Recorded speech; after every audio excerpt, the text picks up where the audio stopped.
ಕೆಂಪು ಕೋಳಿ. ಒಂದು ಹಳ್ಳಿಯಲ್ಲಿ ಕೆಂಪು ಕೋಳಿ ತನ್ನ 3 ಸ್ನೇಹಿತರು, ಸೋಮಾರಿ ನಾಯಿ, ನಿದ್ರೆ ಬೆಕ್ಕು ಮತ್ತು ಗದ್ದಲದ ಬಾತುಕೋಳಿ ಜೊತೆಯಾಗಿ ವಾಸಿಸುತ್ತಿತ್ತು. ಒಂದು ದಿನ ಕೆಂಪು ಕೋಳಿ ಕೆಲವು ಗೋಧಿ ಧಾನ್ಯಗಳನ್ನು ಕಂಡು ಅವುಗಳನ್ನು ನೆಡಲು ನಿರ್ಧರಿಸಿತು. ತಾನು ತನ್ನ ಸ್ನೇಹಿತರಿಗೆ ಸಹಾಯ ಕೇಳಿತು, ಆದರೆ ಅವರು ಎಲ್ಲರೂ ನಿರಾಕರಿಸಿದರು. ನಾನು ಅಲ್ಲ ಎಂದು ಸೋಮಾರಿ ನಾಯಿ ಬೊಗಳಿತು. ನಾನು ಅಲ್ಲ ಎಂದು ನಿದ್ರೆ ಬೆಕ್ಕು ಗುನುಗಿತು.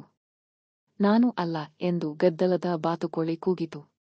ಆದರೆ ಕೆಂಪು ಕೋಳಿ ತಾನಾಗಿ ಗೋಧಿಯನ್ನು ನೆಟ್ಟಿತು. ಗೋಧಿ ಬೆಳೆಯುವಾಗ ನೀರಿಟ್ಟು, ಹಸಿರು ತೊಳೆದು ಮತ್ತು ಕತ್ತರಿಸಲು ಸಹಾಯ ಕೇಳಿದಾಗ ಎಲ್ಲರೂ ನಿರಾಕರಿಸಿದರು. ಗೋಧಿ ಬೆಳೆದಾಗ ಕೆಂಪು ಕೋಳಿ ಅದನ್ನು ಕತ್ತರಿಸಿ ಹಿಟ್ಟು ಮಾಡಿತು ಮತ್ತು ರೊಟ್ಟಿ ಬೇಕರಿ. ನಂತರ ತನ್ನ ಸ್ನೇಹಿತರಿಗೆ ಕೇಳಿತು, ರೊಟ್ಟಿ ತಿನ್ನಲು ಯಾರಿಗೆ ಇಷ್ಟ? ನಾನು ಎಂದು ಸೋಮಾರಿ ನಾಯಿ ಬೊಗಳಿತು. ನಾನು ಎಂದು ನಿದ್ರೆ ಬೆಕ್ಕು ಗುನುಗಿತು. ನಾನು ಎಂದು ಗದ್ದಲದ ಬಾತುಕೋಳಿ ಕೂಗಿತು. ಆದರೆ ಕೆಂಪು ಕೋಳಿ ಹೇಳಿತು, ಇಲ್ಲ, ನಾನು ತಾನೇ ತಿನ್ನುತ್ತೇನೆ, ಮತ್ತು ಎಲ್ಲ ರೊಟ್ಟಿಯನ್ನು ತಾನು ಆನಂದಿಸಿ ತಿಂದಿತು. ಈ ಕಥೆಯ ನೈತಿಕ ಅರ್ಥವೆಂದರೆ, ಕಷ್ಟಪಟ್ಟು ಕೆಲಸ ಮಾಡಿದರೆ ಫಲ ಸಿಗುತ್ತದೆ ಮತ್ತು ಎಲ್ಲರೂ ತಮ್ಮ ಕೆಲಸವನ್ನು ಸಮನಾಗಿ ಮಾಡಬೇಕು.